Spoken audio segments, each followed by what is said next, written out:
Welcome back. Let us continue with the first part of our main lesson. We'll be looking into how to design a multimedia presentation. Now, factors to be considered when designing a multimedia presentation. A multimedia presentation would be, for example, when you're preparing for a PowerPoint presentation, like the app that I'm using now to present to you.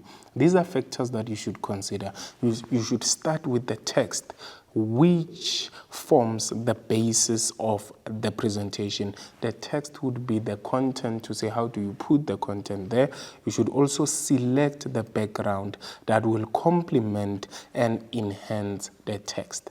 Then you should also choose images that may help to communicate the message that you are trying to put across as you present. Then this should also include and create graphics to assist the information which is being conveyed.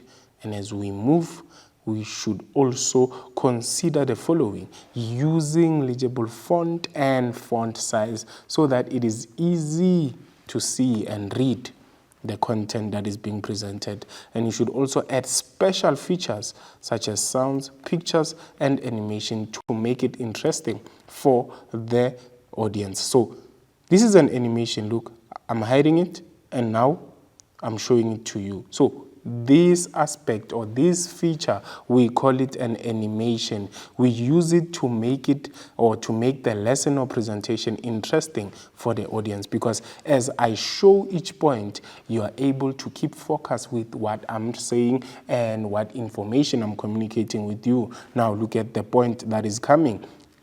You should also create hyperlinks to allow quick access to other files and documents together with videos if they are there. So you can also add videos on your presentation so that whatever information that is communicated, it becomes clear as well. Then you should also be able to use font that would be clear and understood. Then we look into examples of non-verbal presentations. So these are presentations that would not use spoken words when we are using. So these are your examples of non-verbal presentations. One, a table. There's no spoken words there. We have graphs, and remember that we have different types of graphs. We have a bar graph. We also have a line graph or a histogram or a pie chart as a graph. Then we also have diagrams. We also have illustrations or pictures or photography or scenarios. Then we also have a written business report. All these are considered to be non-verbal because there's no spoken words, but these are presentations that can present information or communicate information to the audience, but without any spoken words.